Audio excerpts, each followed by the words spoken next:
کیا میری بد کلامی کی معافی ہو جائے گی؟ یہ تو شوہر سے پوچھیں، وہ بتائے گا آپ کو۔ معافی مانگ لیا کریں، شوہر کے سامنے زبان نہ چلائے کریں۔ شوہر کو بھی چاہیے اپنے اخلاق اچھے رکھے، لیکن ماتحت پہ ذمہ داری زیادہ ہوتی ہے۔ شوہر ہونے کے ساتھ ساتھ گھر کا سربراہ بھی ہے، تو اگر کبھی اونچ نیچ ہو جائے تو اپنی آواز کو پست کر لیں، تھوڑا برداشت کر لیں، اس سے شوہر کے دل میں محبت ہی پیدا ہوگی۔ تو میں نہیں کہہ رہا کہ شوہر اونچی آواز سے چیخ چیخ کے بات کرتا ہے کوئی اچھا کام کرتا ہے، لیکن گھر کو چلانے میں، گھر کے اندر چونکہ اس کی حیثیت سربراہ کی ہے، تو اس لیے آپ دیکھیں نا، جب دفتروں میں باس جب ڈانٹتا ہے نا تو امپلائیز آگے سے جواب نہیں دیتے، ان کو پتا ہے یہ نکال دے گا جاب سے ہمیں۔ تو شوہر گھر میں نہیں کہہ رہا کہ وہ اس باس کی طرح جو کمپنی میں باس ہوتا ہے، لیکن بہرحال ایک درجہ اللہ نے اس کا بلند تو کیا ہے نا، تو اللہ کی خاطر اس کی اونچ نیچ کو برداشت کر لینا چاہیے۔ اور میں نے دیکھا ہے جو خواتین شوہر کے غصے کو برداشت کر لیں، تھوڑی دیر کی ٹینشن ہوتی ہے لیکن اس سے بہت سارے فائدے حاصل ہوتے ہیں، گھر ٹوٹنے سے بچتے ہیں، بہت سارے بینیفٹس، بہت سارے فائدے شوہر سے ان کو مل جاتے ہیں۔ شوہر کو شریعت نے یہی حکم دیا ہے کہ تم میں سب سے اچھا وہ ہے جو جس کے اخلاق اپنی زوجہ کے ساتھ اچھے ہیں، لیکن عورت کو شریعت نے یہ حکم دیا ہے کہ اگر شوہر کی طرف سے اونچ نیچ ہو جائے تو عورت کو چاہیے وہ حتی الامکان برداشت کرے۔ ہاں، ہر برداشت کی ایک لمٹ ہوتی ہے، لیکن بہرحال جتنا برداشت کر سکتی ہیں برداشت کریں، اس سے گھر جنت بنے گا۔ دونوں ہی لڑنا شروع کر دیں تو پھر تو گھر ٹوٹتے ہیں ایسی صورت میں۔ قاسم محمد فیصل عباس، دیکھو اس کی مثال ایسے ہے کہ آگ میں آپ پیٹرول ڈال دیں تو وہ تو بھڑک جائے گی نا، آگ میں ہمیشہ پانی ڈالا جاتا ہے۔ شوہر غضبناک ہے، جیسے توے پہ بیٹھا ہوا ہے، ایسا ہی ہوتا ہے عام طور پہ، 2 فٹ اچھل رہا ہے، تو بیوی بھی اسی طرح اچھلنا شروع کر دے، اس کا مطلب تو ہے وہ پہلے آگ لگی ہوئی تھی، آپ نے اس میں پیٹرول ڈال دیا، اس کا رزلٹ کیا نکلے گا؟ تباہ ہو جائے گا گھر۔ ہم نے اپنے بڑوں میں دیکھا ہے، ایک کو غصہ آتا تھا دوسرا تھوڑا برداشت کر لیتا تھا، بہت دیکھا ہے ہم نے یہ۔ شوہر کو پتا ہے بیوی بہت تپی ہوئی آج تو تھوڑا سا میں برداشت کر لوں، بیوی کو پتا ہوتا ہے آج میرے میاں کا میٹر شارٹ ہے تو تھوڑا سا آج میں اپنی زبان پہ کنٹرول کر لوں، تو کنٹرولنگ سسٹم ہی ختم ہو رہا ہے، اور یہ ڈرامے فلمیں میڈیا نے برباد کیے زیادہ تر۔ فلموں میں چیخ چیخ کے، ڈراموں میں چیخ چیخ کے جب دکھاتے نا شٹ اپ، یہ کرو وہ کرو اور دفع ہو جاؤ، تو یہی چیزیں ماشاءاللہ گھر میں چلیں گی۔ پھر یہ سب چیزیں ہمارے لاشعور پہ اثر کرتی ہیں، اور انسان لاشعوری طور پر انہی چیزوں کو اختیار کرنا شروع کر دیتا ہے۔ بہرحال عورت کے لیے شوہر کا بہت بڑا حق ہے، نبی نے فرمایا جس عورت کا شوہر راضی نہیں ہے وہ عورت جنت میں نہیں جا سکتی، اور یہ اس شوہر کے بارے میں جو بیسک حقوق پورے کر رہا ہو، بیسک حقوق، اونچ نیچ تھوڑی بہت ہر گھر میں ہوتی ہے۔ اچھا بھائی، روزیہ بی میانمار سے یعنی برما سے انہوں نے سوال پوچھا ہے، کیا لڑکیاں اپنے بالوں کو مشین سے سیدھا کر سکتی ہیں؟ جی بالکل سیدھا کر سکتی ہیں، کوئی حرج نہیں ہے اس میں۔ جن کے سیدھے بال ہیں وہ مشین سے ٹیڑھا بھی کر سکتی ہیں۔ عجیب فیشن ہے، جن کے خواتین کے سیدھے بال ہوتے ہیں وہ مشین کے ذریعے ان کو گھنگریالے بنا رہی ہوتی ہیں، جن کے گھنگریالے ہوتے ہیں وہ سیدھا کر رہی ہوتی ہیں ان بالوں کو، خیر جیسے اچھا لگے۔ ممبئی انڈیا سے، میں اپنی خالہ کی بیٹی کو پسند کرتا ہوں اور وہ بھی مجھے پسند کرتی ہے، کیا ہم دونوں واٹس ایپ پر بات کر سکتے ہیں؟ شریعت میں اس کا کیا حکم ہے؟ اگر پسند نہ کرتے ہوتے نا تو وہ ضرورت کی بات کی گنجائش ہوتی، چونکہ پسند کرتے ہیں اس لیے بالکل گنجائش نہیں بات چیت کرنے کی۔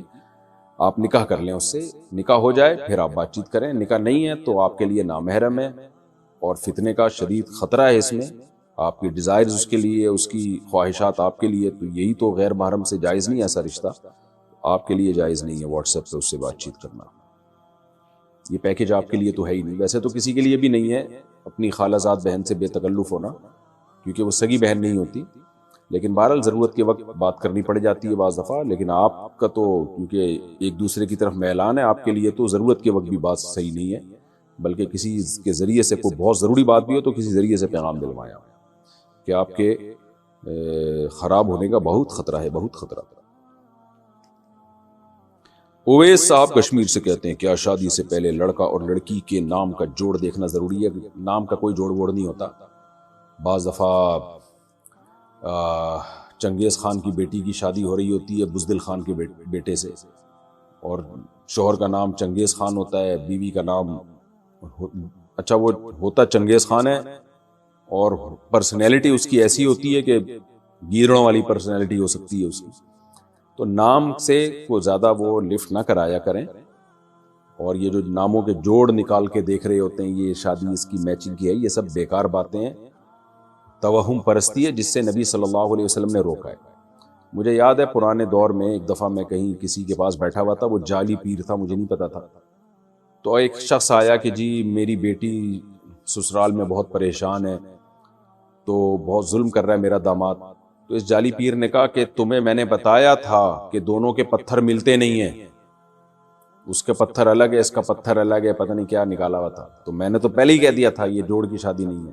تو یہ پھینکو ہوتے ہیں، بہت سے گھروں میں لڑائیاں ہوتی ہیں، بہت سے گھروں میں نہیں ہوتی، اس کا پتھر سے کوئی تعلق نہیں ہے۔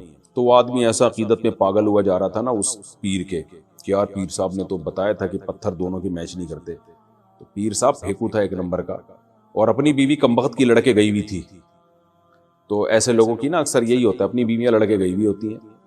تو یہ جہالت کی چیزیں ہیں جس کو اسلام نے ختم کیا ہے، تبھی تو ہمیں بتایا گیا کہ جو کاہن کے پاس آئے، نجومی کے پاس آئے، جو اس طرح کی باتیں کرتے ہیں ستاروں اتاروں کی، تو اس نے اللہ اور اس کے رسول صلی اللہ علیہ وسلم کا انکار کیا، قرآن کا انکار کیا۔ حدیث کا مفہوم پیش کر رہا ہوں اپنے الفاظ میں، کیونکہ قرآن کہتا ہے غیب کا علم اللہ کے سوا کسی کو نہیں ہے۔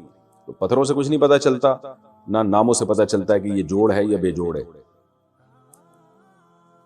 عادتوں سے پتہ چلتا ہے، خاندان سے پتہ چلتا ہے۔ لہذا عادت کو، خاندان کو، فیملی کو، ان چیزوں کو فوکس کرنا چاہیے کہ خاندانی لوگ ہیں یا نہیں ہیں۔ خاندانی کی غیر خاندانی میں شادی ہو جائے تو بھی عذاب ہے، غیر خاندانی کی غیر خاندانی میں ہو جائے پھر چل جاتا ہے، دونوں ایک ہی جیسے ہوتے ہیں، دونوں ایک نمبر کے بدتمیز ہوتے ہیں تو گاڑی چل جاتی ہے۔ مسئلہ یہ بھی ہوتا ہے ایک اچھے خاندان کا اور ایک جو ہے وہ عجیب سے لوگ ہوں تو پھر مسائل کھڑے ہوتے ہیں، وہ ایڈجسٹمنٹ ہی نہیں ہوتی۔ اچھا میرے بھائی یہ عجیب و غریب سوال ہے بھائی، کیا شوہر کے سامنے ڈانس کر سکتے ہیں؟ دیکھو میاں بیوی کا آپس میں کوئی پردہ نہیں ہے، ایک دوسرے سے جس طرح سے چاہیں لطف اندوز ہو سکتے ہیں۔ شریعت نے کچھ پابندیاں لگائی ہیں میاں بیوی پہ، وہ بہت دفعہ میں بتا چکا ہوں، وہ شریعت سے ثابت ہیں اور وہ اجماعی مسائل ہیں، ان کو دوبارہ تذکرہ کرنے کی ضرورت نہیں ہے۔ تو جب میاں بیوی ایک دوسرے سے ہر طرح سے لطف اندوز ہو سکتے ہیں تو میاں بیوی کا معاملہ ہے، جو چاہیں کریں بھائی۔ بعض علماء اسے ناجائز کہتے ہیں بیوی کا شوہر کے سامنے ڈانس کرنا، لیکن اس کے ناجائز ہونے کی کوئی دلیل نہیں ہے۔ تو بعض بڑے متدین علماء سے میں نے یہ مسئلہ سنا ہے، وہ کہتے ہیں کہ اس کے ناجائز ہونے کی کوئی دلیل نہیں ہے۔ تو بعض دفعہ ٹھیک ہے جو علماء ہیں، مشائخ ہیں، ان کا ایک مقام ہوتا ہے، مرتبہ ہوتا ہے، ان کو اپنی بیوی پہ بھی یہ چیز پسند نہیں ہے کہ وہ ہمارے سامنے ڈانس کرے، لیکن یہ کہ ظاہر ہے شریعت پر آپ اپنے مزاج کو نہیں داخل کر سکتے۔ ایک حیا ہونا ایک الگ چیز ہے، میاں بیوی کے مزاج میں حیا غالب ہو تو حیا تو جتنی زیادہ ہو شریعت اس کو پروموٹ کرتی ہے، لیکن شریعت نے ہمیں یہ بھی بتایا ہے کہ میاں بیوی کا ایک دوسرے سے پردہ نہیں ہے، وہ ایک دوسرے سے کسی بھی طرح سے جائز حدود کے اندر لطف اندوز ہو سکتے ہیں، تو اس عمل کے ناجائز ہونے کی کوئی دلیل نہیں ہے۔ باقی کسی کی طبیعت میں حیا کا بہت زیادہ غلبہ ہو تو اچھی بات ہے، حیا جتنی زیادہ ہو اتنا اچھا ہے بھائی۔ حسان امیتھی، قضا نماز میں کتنی رکعتیں پڑھنی چاہیے؟ 5 قضا نمازیں پڑھنے کا صحیح طریقہ بتا دیں بھائی۔ قضا نماز میں اتنی ہی پڑھنی چاہیے جتنی ادا نماز میں، البتہ سنت موقدہ چھوڑ دیں، صرف فرض پڑھیں اور وتر بھی پڑھیں کیونکہ وہ واجب ہیں، حدیث سے اس کا لازم ہونا ثابت ہے۔ ان اللہ زادکم صلاۃ الا وہی الوتر، صحیح حدیث ہے، اللہ نے ایک اور نماز کا اضافہ کر دیا، وہ وتر ہے۔ من لم یوتر فلیس منا، جو وتر نہیں پڑھتا وہ ہم میں سے نہیں ہے۔ تو اس لیے دو رکعت فجر کی، ہاں جو نمازیں سفر میں قضا ہوئی ہیں اگر ان کو آپ اپنے مقام پہ پڑھیں گے تو وہ 2 رکعتیں ہی رہیں گی، وہ 4 نہیں ہو جائیں گی، اور جو نمازیں آپ کی مقام پہ قضا ہوئی ہیں وہ اگر سفر میں قضا پڑھیں گے تو 4 رکعتیں ہی پڑھیں گے آپ اس میں۔ مرچی کا پودا لگانا کیسا ہے، اور شریعت میں کیکٹس کا پودا لگانے میں کوئی برائی تو نہیں؟ کیکٹس میں نے نیٹ پہ دیکھا تو کانٹوں دار ایک پودا ہے، تو کوئی برائی نہیں بھائی، ہاں کسی کو کانٹے چبونے کی نیت سے لگائیں تو ایک الگ بات ہے، پودا کوئی بھی لگایا جا سکتا ہے۔ باقی مرچی کا پودا لگانا اگر غلط ہے تو میرا تو کھانے کا ٹیسٹ ہی ختم کر دیا آپ نے۔ کھانے میں تو ہری مرچیں بہت کھاتا ہوں بھائی، جب دعوت میں جاتا ہوں لوگ میرے سامنے ہری مرچیں لا کے رکھ دیتے ہیں، اور سالن میں پکی ہوئی ہری مرچیں الگ سے میں تلاش کر رہا ہوں، ان میں زیادہ ٹیسٹ ہوتا ہے۔ تو اگر پودا لگانا ہی ناجائز ہو گیا تو ہماری آپ نے زندگی کی خوشیاں چھین لی میرے بھائی. تو جائز ہے، کوئی حرج نہیں. میرا خیال ہے آپ کا مقصد یہ ہے کہ شاید کھیتوں میں تو صحیح ہو، گھر کے اندر مرچی کا پودا لگائیں گے تو ایسا نہ ہو سب کو مرچیں لگ جائیں. پودا لگانے سے مرچیں نہیں لگتی، مرچ کھانے سے مرچیں لگتی ہیں.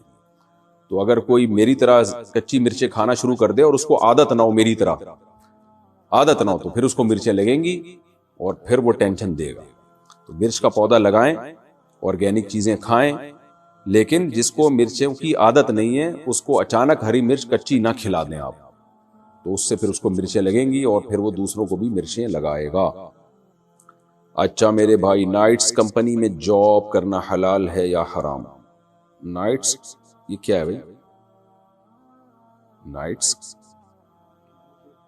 نائٹ شفٹ شاید مراد ہوگا، یعنی نائٹ ڈیوٹی جو کرتے ہیں. جائز ہے، کام حلال ہے تو جائز ہے. جاوید صاحب دہلی سے، انڈیا سے، میں جیسے ہی استنجا کرتا ہوں تو فوراً پیشاب کا قطرہ آ جاتا ہے، پھر دوبارہ استنجا کرنے کے بعد بھی ہلکا پھلکا قطرہ آ جاتا ہے، تو میں اس صورت میں کیا کروں؟ کیا نماز ادا ہو جائے گی؟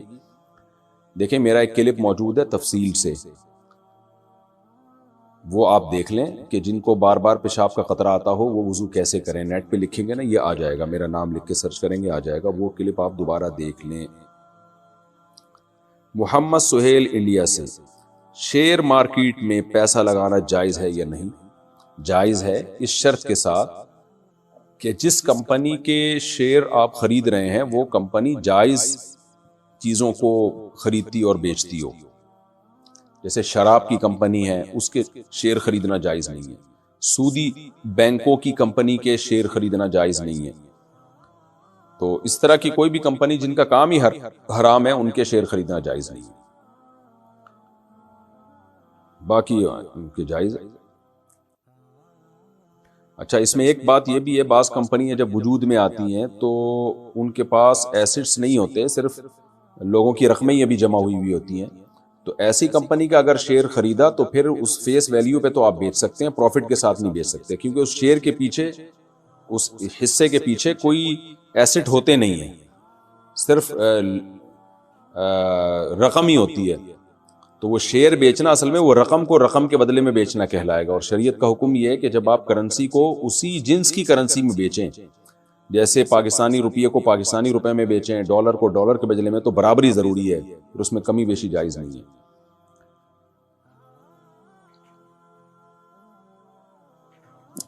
اور اگر اس کمپنی کے ایسٹس ہیں، جیسے عام طور پہ کمپنیوں کے ہوتے ہیں، وجود میں آ گئی ہے، اس کے پیچھے یعنی کچھ چیزوں کی خرید و فروخت کر رہی ہے، پھر شیئر کو آپ نفع اور نقصان پہ بیچ سکتے ہیں، لیکن شیئر پہ قبضہ ہونے کے بعد، یعنی وہ آپ کے نام ٹرانسفر ہو جائے، اور اس میں بھی اسپاٹ سیل ہوگا، اس میں آپ فیوچر سیل، فارورڈ سیل یہ جائز نہیں ہے. کیا بغیر وضو کے موبائل میں قرآن شریف پڑھ سکتے ہیں؟ جی. اظہر صاحب عمر کوٹ سے، کیا امام کے پیچھے سمیع اللہ لمن حمیدہ کہہ سکتے ہیں؟ کسی نے کہہ دیا تو گناہ نہیں ہے، لیکن خلاف سنت ہے. امام کہے گا سمیع اللہ لمن حمیدہ، آپ صرف یہ کہیں گے ربنا لک الحمد، یا ربنا لک الحمد حمدا کثیرا طیبا مبارکا فی، یہ بھی کہہ سکتے ہیں. زوجہ منصور، کیا بخاری شریف کو حیض یا نفاس کی حالت میں پڑھا یا ہاتھ لگایا جا سکتا ہے؟ جی جا سکتا ہے. احتیاط، اگر کوئی بہت زیادہ حدیث کا ادب کرے تو بہت اچھی بات ہے، لیکن بہرحال جائز ہے. کیا حافظ قرآن پینٹ شرٹ پہن سکتا ہے؟ آج کل تو مارکیٹ میں بہت، ہمارے بچپن میں ایک حافظ قرآن تھا، پہلے رواج ہی نہیں تھا کوئی حافظ قرآن پینٹ بھی پہنے. وہ اسنوکر کھیلتا، ڈبو کھیلتا اور پھر پینٹ شرٹ بھی پہنتا، تو اس کو لوگ ڈسکو ملا کہتے تھے. تو دیکھیں علماء کا لباس ہمیشہ سے ڈھیلا ڈھالا رہا ہے. سعودی عرب میں آپ جائیں، وہاں کے علماء جبہ پہنتے ہیں. مسقط کے علماء ایک خاص قسم کی عبایا جبہ ہے، بڑا خوبصورت ہوتا ہے. قطر میں، پوری دنیا میں ایسے ہی ہے. تو یہاں پاکستان میں علماء مشائخ اکثر شلوار قمیض پہنتے ہیں، کلیوں والا کرتا پہنتے ہیں. تو لباس اپنے کلچر والا ہی پہننا چاہیے، اور وہ لباس جو علماء صلحاء میں رائج ہو. باقی پینٹ شرٹ پہننا بھی جائز ہے، ناجائز نہیں ہے، لیکن افضل یہی ہے کہ آپ ڈھیلا ڈھالا لباس پہنے، جو علماء صلحاء کا عام طور پر لباس دنیا میں رائج ہے۔ احمد صاحب انڈیا سے، اگر بتی پر دم کر کے پڑھنا کیسا ہے؟ ہاں کیوں اس کی تکلف کی ضرورت کیا ہے؟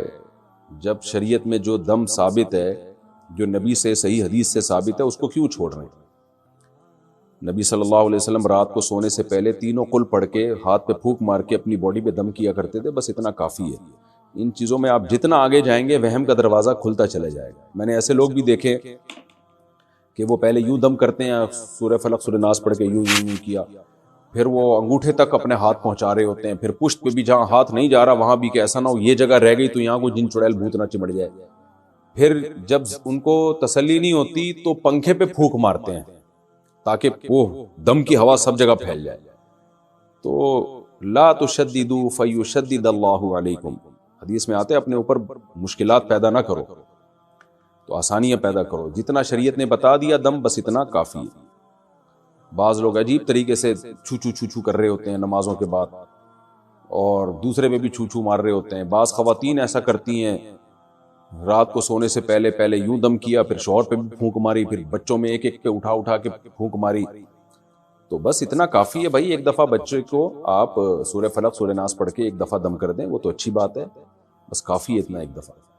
زیادہ اس میں وہم کرنا، اٹھ کے رات کو پھونکے مارنا اور پنکھوں میں پھونکے مارنا، یہ نہیں دیکھ رہے ہوتے کہ ایگزاسٹ فین لگا ہوا ہے، وہ ساری پھونک باہر نکل گئی ہے آپ کی۔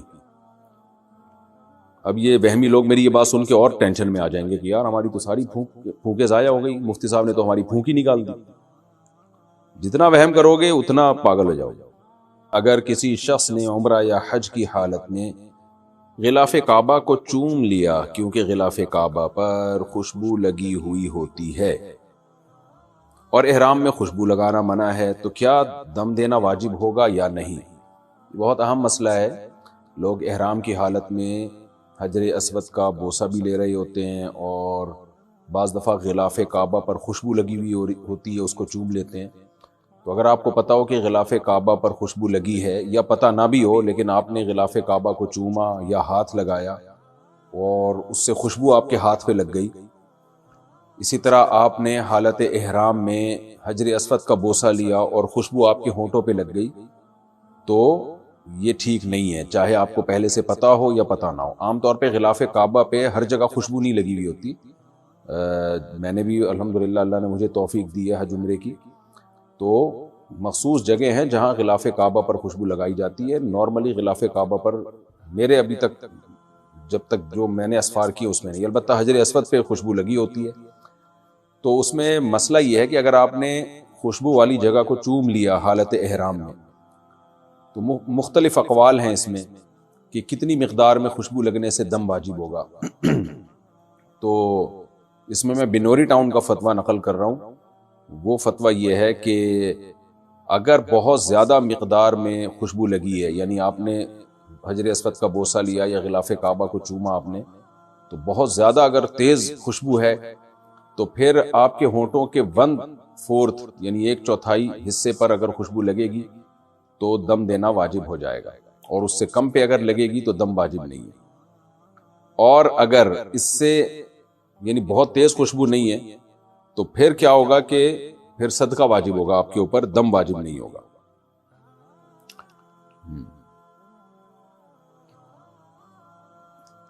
اگلا سوال ہے جی، اچھا صدقے سے کیا مراد ہے؟ صدقہ فطر۔ صدقہ فطر کا مطلب 2.25 کلو گندم، اور بعض علماء کے نزدیک 2.25 کلو گندم کی قیمت۔ تو خلاصہ کیا نکلا کہ اگر 1/3 عضو پر خوشبو لگ جائے، تیز خوشبو، 1/4 عضو پر تیز خوشبو لگ جائے تو دم واجب ہوگا۔ اگر 1/3 عضو سے کم پہ تیز خوشبو لگی ہے تو دم واجب نہیں۔ اور اگر خوشبو ہلکی ہے، عام طور پر میرا خیال ہے ہلکی خوشبو ہی ہوتی ہے، ایسی نہیں ہوتی کہ آپ نے حجر اسود کو بوسہ دیا تو آپ کے ہونٹ سے بہت تیز خوشبو آنے لگے، تو پھر پورے